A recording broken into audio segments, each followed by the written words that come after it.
Okay, so we have uh, looked at the concept of a basis, and we are also aware that basis is not unique. You have typically infinitely many different kinds of bases that you can construct for a given vector space. Uh, Although the number of elements in every basis has to be the same, that's the dimension of the space, and we have been concentrating on finite dimensional vector spaces. Right, so in this lecture we look at what happens when you go from one basis to another. Right, within a basis we have seen that all operators have representations, matrix representations inside every basis, and so when you change basis, the representation is also going to undergo a change. So vectors would change from one basis to another, how they look, and likewise the representation for operators also will change. Right, that's what we're going to look at in this lecture.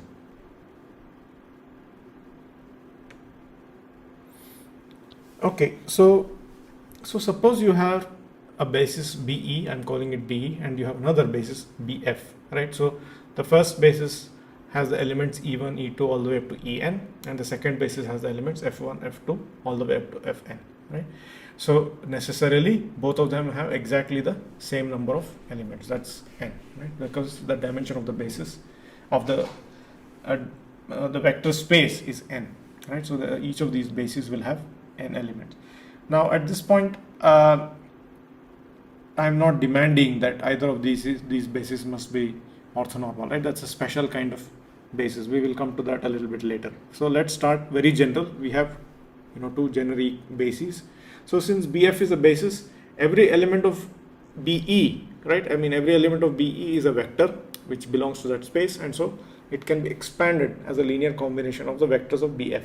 So if we do this, you have EJ can be written as summation over Tij Fi, summation over I. Right, you can find some coefficients Tij, right, for the jth vector in this basis you can find the coefficients Tij, and I goes all the way from 1 to n. Now, so where we have defined a matrix of coefficients Tij. On the other hand, BE is also a basis, and every element of BF can also be expanded as a linear combination of the vectors of BE. Right, so Fj itself can be written in terms of some other set of matrix coefficients, some other set of coefficients Sij. Right, you sum over Ei, sum over I, Sij, Ei. Right, so you will always be able to find these coefficients such that every vector in one basis can be represented in terms of the basis vectors of the other basis. Now if I start from equation 2, Fj is this, but then in place of Ei I will plug back in the expression from equation 1. Right, so then this will give us a constraint for these two matrices. So I have introduced this matrix of coefficients Tij and another matrix of coefficients Sij, but they are intimately related. That's what we're going to extract from doing this exercise. So Fj is summation over I Sij, but in place of Ei I will put in summation over k. Right, it's a dummy index, I can choose k because I have to work with I here. So Tki Fk, and then I combine, I exchange these summations. So instead of summing I first, I'll put k first, and then I will club these two, summation over I Sij Tki is and then there's an Fk as well. Right, so this is possible only if so so it's more convenient to actually rearrange this and write this as summation over I Tki Sij. Right, so then you see that this is in the form of the product of two matrices. If I think of T and S as two matrices, then their product, right, must satisfy this condition. It's going to be a diagonal matrix, and in fact all the elements in the diagonal must be 1. Only then will you get back Fj. Right, you have a sum over k, but all these coefficients except when k is equal to j must be 0, and when k equal to j it must be 1. So the compact way to represent this is to say that this summation is this Kronecker delta kj.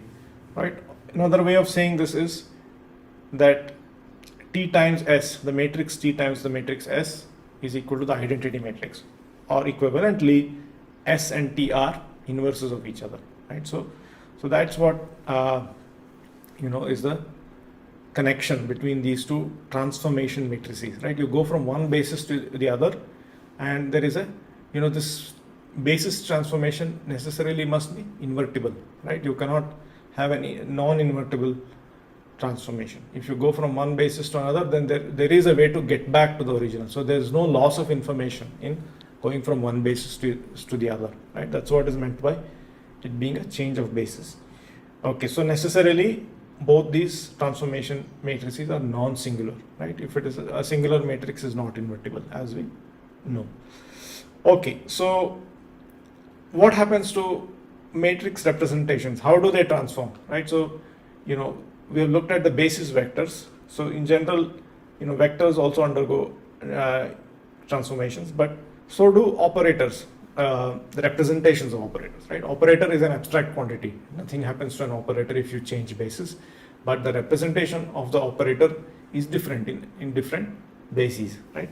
So let's say you start with BE, so you have E1 all the way up to En, and then to find out what this operator looks like in this basis, you must find out what it does to each of the elements of this basis, right? So like we discussed in a few lectures ago, right? So we saw that A acting on Ej is summation over Aij Ei. So you explicitly work out what the operator A does to each of the vectors in this basis, and then so basically you need to find out all these coefficients Aij, right?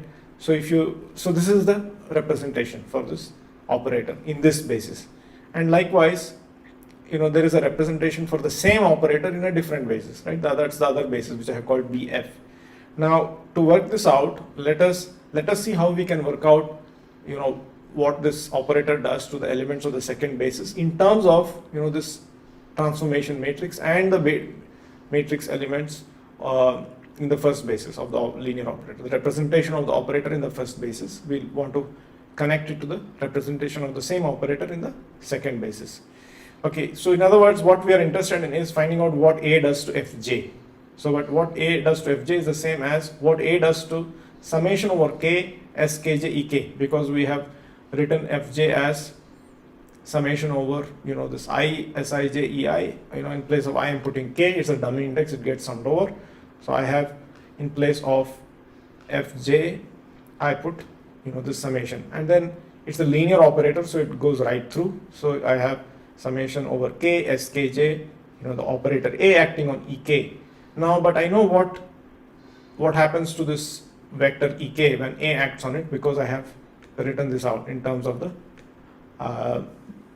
representation in the first basis. So let me go and fill that information in. So I have summation over K Skj, summation over L, right? Again, it's convenient to use another index other than I here. So summation over L Alk El, right? So I'm looking at what happens to Ek when A acts on Ek, and so I can plug this in here. Now you expand El in terms of the second basis using equation 1, right? El itself can be written in terms of, with the help of Tij's, you can write it in terms of the basis Fi, Bf, right? So then you have one more summation comes in. So A acting on Fj is actually summation over K, Skj summation over L, Alk summation over I, Til, Fi, right? So you should cross check and convince yourself that this is indeed, I have used the right symbols everywhere. So now I can regroup these summations in this way. I'll bring the summation over I right at the beginning, then I have a summation over K, summation over L, and then it's convenient to rearrange these coefficients in this way, Til, Alk, Skj, which gives it a very suggestive form, right? And then finally you have a summation over Fi. Okay, so you see that this stuff inside the brackets is really the product of three matrices, right? So what is happening is, so we started with the representation Aij, but now you can see that this is the new representation for the same operator A, right? This is what we're interested in. What A does to Fj, right, must be written in terms of the same basis. That will give you a set of coefficients which will give you another matrix, right? We can call it Aij tilde if you want, right? So, but to avoid clutter, I'm going to just go to matrix notation. So you notice that I have TIL ALK. If you want, you can start with just these two and multiply these two matrices, and then you go ahead and multiply these two matrices, right? You should convince yourself that really what is going on here is nothing but the multiplication of the matrices T, A and S. But S is the same as T inverse, as we have seen. It has to be, right? Because these two are transformations from one basis to another and back. So therefore it has to be T inverse. So all that is happening is your matrix representation is getting sandwiched between these two matrices, one in the forward direction and the other in the backward direction. So you get T, A, T inverse. So which is a similarity transformation, as we have seen, right? Whenever you sandwich a matrix between some other matrix and its inverse, like here, then it's a similarity transformation, right? So thus the matrix representation of an operator undergoes a similarity transformation, right? So likewise, we could have also worked out what happens to any vector x, right? So if you started with some vector x, so you can expand in this basis, you get a bunch of coefficients xi, which we have seen can be thought of as a column vector, right? So under the change of basis, we have to just replace ei with summation over tki fk, right? We are interested in what it looks like in this basis. So, and then we have to regroup these terms, and I have a summation over k, this stuff acting on fk. So this stuff is the representation of this vector. So the vector is the same, right? It's an abstract quantity, right? If you wish, this can be, as different as you please, as long as, it satisfies the basic properties of vectors. But the representation is a bunch of numbers, right? These xi's. Now those xi's will have a transformation. If you go to a different basis, it will look different. Thus we see that under a change of basis, a vector is transformed to t times x, right? So you should, look at this and convince yourself that indeed all that is happening is, this vector going from x to tx. So the representation for an operator, has this change, and the representation for a vector undergoes this change when you do a change of basis, right? So now we look at what happens under a special kind of a basis change, or rather when you have two special kinds of bases involved, right? We have seen that it's convenient to work with orthonormal bases, right? So when you have orthonormal bases, you get some extra constraints inbuilt, right? Which makes also the transformation between these two such orthonormal bases also come with some special extra properties. That's what we will look at, right? So first of all, you have this completeness expansion, completeness relation, right, in each of the orthonormal bases. So identity can be written as summation over I, ei, but identity can also be written as summation over j, fj, if you wish. This is a representation of your identity operator, right? And it looks basically the same in any orthonormal basis, right? That's what this result means. And we'll exploit this to get some more constraints here for when you make a transformation between orthonormal bases. So see, I is summation over I, ei, but ei, in place of ei, I will put in this, there is this way to go from write ei in terms of fk. So I plug in this here, and then I use a different dummy index L here. I have a k here. So the bra vectors, instead of you get TLI, you get TLI star, right? The conjugate has to be taken. These are coefficients, and then if I group them all together in a nice way, then I have summation over k, summation over L, summation over I bring in right into the center. Then I have summation over I, TLI star TKI FKFL. But this must finally equal Fj and Fj. This matrix representation for the identity operator has got to be diagonal no matter which orthonormal basis you're in, right?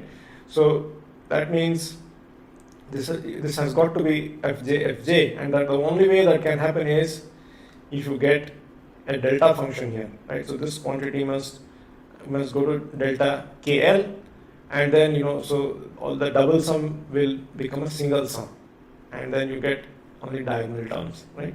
So that's what that's the condition that is imposed upon these transformation matrices. But if you look at this carefully, this is the same thing as saying that T times T dagger is equal to T dagger times T is equal to I, right? This is just the same as a condition for this T to be a unitary matrix, right? So a transformation that takes you from one orthonormal basis to another orthonormal basis is unitary, right? So that's our result.